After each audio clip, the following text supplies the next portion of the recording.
ntago amazi ava muri nyababyeyi ndetse nyababyeyi ni ibika amazi oya ntago nyababyeyi ari ibika amazi ahubwo amazi hari akumba bamo nzakababwira ubutaha sibyo ako kumba rero ni ku gitsina gore n'igitsina gabo murabizi ko Imana yaremye ibintu bibiri igituba n'imboro sibyo hari benshi rero baba batazi kubikoreshamo neza niyo mpamvu nanjye mubona ko nyuzamo rimwe na rimwe nkaseka kuko nta mugore warongowe urakara mba narongowe nanjye nyine nkarangiza sibyo byose babyarangiye nta mpamvu rero zo kurongorwa ngo gomeze warakaye wumve ko ufite agashiha umutima mubi ntago bibari ibyo sibyo. Hello guys, nishimiye kubaha ikaze kuri YouTube channel yacu.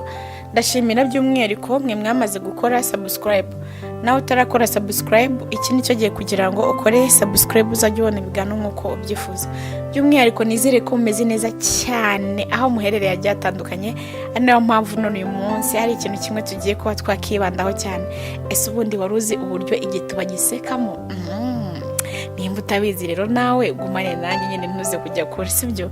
Ushobora kuba waba utazi ukuntu igituba giseka cyangwa se kivuga ariko ngiye buriya by'umwihariko mbanzi ko imboro n'igituba cyangwa se biri kumwe buriya biba biri guseka nabyo ntabwo biba bifite uburyo byavugamo ariko biravuga sibyo biravuga. Igituba rero gishobora kuba cyaba gifite nacyo ijwi kivugamo cyangwa se kigahangana n'imboro nta wamenya. Rero tega amatwi uze kwibanda nyine ku isomo ry'umunsi nyine ubashe kuba wanasobanukirwa umenye ukuntu igituba kibasha kuba cyaseka n'ukuntu imboro ivugisha igituba sibyo.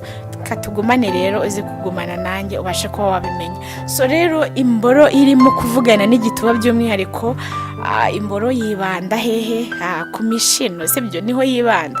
Bihibanze rero igituba nacyo kiravuga ati aha kikamena amazi sibyo. Iyo kimenya amazi akaza agataruka imboro itisa nk'imanuka ikajya hepfata aha ngaha wanganjije ikajya hepfo igiye hepfo rero ikinjira mu gituba. So iyo yinjiye mu gituba niko kwa kundi nyine igomeza yinjiramo gatoya umugore nawe uhita uvuga ati wapi aha ngaha ndumva bitameze neza garuka ubanze wongera unyaze sibyo. Iyo ugarutse rero ukamunyaza mbega ni ibintu biba biri kuvugana sibyo. Igituba nacyo rero giseka handi iyo imboro yinjiyemo sibyo nibwo igituba nacyo gita giseka cyuguti gitwe nyine wandi wumva mbega haba harimo amajwi ateye ubwuzu sibyo. Haba harimo amajwi ateye ubwuzu ari nayo mpamvu nyine mvuga ati by'umwihariko aho ngaho nyine haba harimo ibintu bimeze bow. Igituba n'imboro byubahwe sibyo byubahwe rwose irimo gukora imibonano mpuzabitsina ubishaka cyangwa ukamuhereza imboro neza ubishaka nawe aguhereza igituba rwose atitangiriye itama sibyo.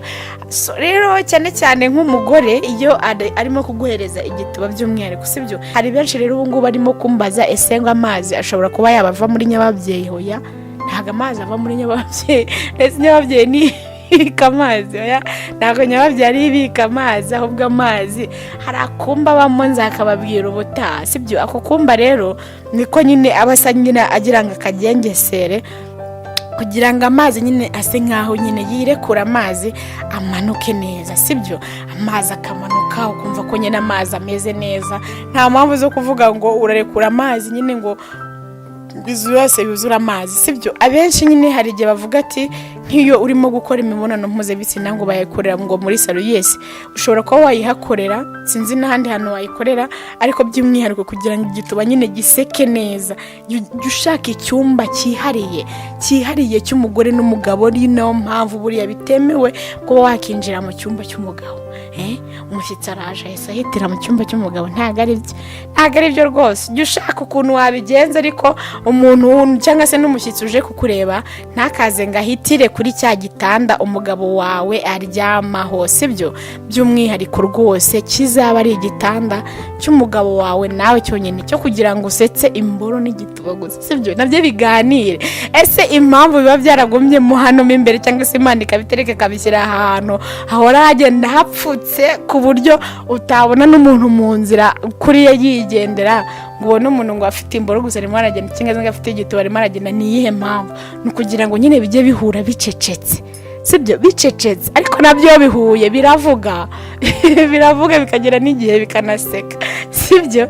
Niyo mpamvu rero muri rusange uba ugomba kuvuga uti cyagiye nyine bihuye jya ubihereza rugari, jya ubihereza rugari bihure gituba n'imboro biganire, sibyo biganire nta mpamvu zo kuvuga ngo biraryama nabyo bucece bitavuga, igihe biba bigendera byambayemo imbere se bitavuga biba byarushye, mu gihe bihuye jya ubibabarira bivuge, nta mpamvu rero. Niyo mpamvu buriya uramutse ukanze umugabo cyangwa se umugore uri gukora imibonano mpuzabitsina hariya yahita apfa, sibyo yahita apfa cyangwa se akanahaburira ubuzima, kuko nta hantu nyine umuntu agera yumva hakeneye yumva hashaka, donc ni ukugira ngo uruhure no mu mutwe, hariya n'ikimana yaharemeye. uriya Adamu na Eva ubu ngubu mubabonye ntimwabashimira haya nimubwiza ukuri muri comment namwe mumbwira uti Adamu na Eva baramutse bazutse nk'ubu ngubu mukajya kumva ati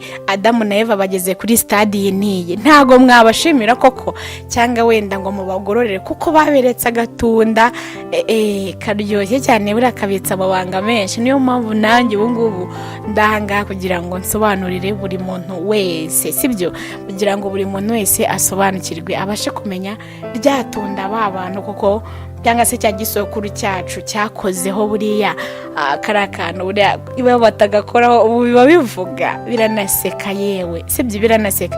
Niyo mpamvu rero iyo twibanze ku nyigisho tubwira umugore n'umugabo mujye mwihangana nimba mufite urubyaro, mujye mwihangana mujye mu cyumba, mujye mwumva inyigisho muri babiri gusa kuko nta nubwo wanarongorana n'umugore n'umugabo cyangwa se umwana bareba.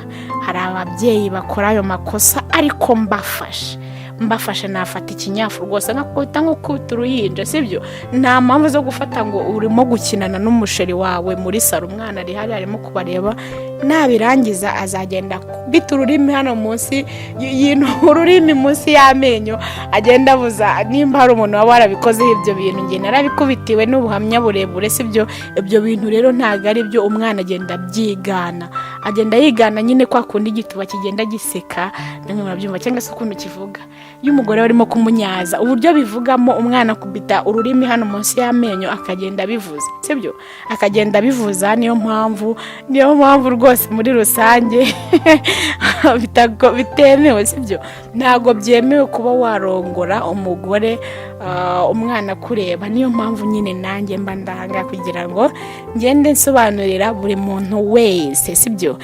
So rero nizere ko mumeze neza aho muherereye agiye atandukanye. Shimira by'umwihariko mwe mwamaze gukora subscribe, nawe utarakora subscribe iki nicyo giye kugira ngo ukore subscribe uzajye ubona ibiganiro nk'uko ubyifuza. Ikiganiro cyo nagahoraho iyo turimo turaganira zino nyigisho, babwira ko iyo turimo kuvuga bino bintu nyamuneka, sibyo twibanda cyane ni ku gitsina gore n'igitsina gabo. Murabizi ko Imana yaremye ibintu bibiri, igituba n'imboro, sibyo hari benshi rero baba batazi kubikoreshamo neza.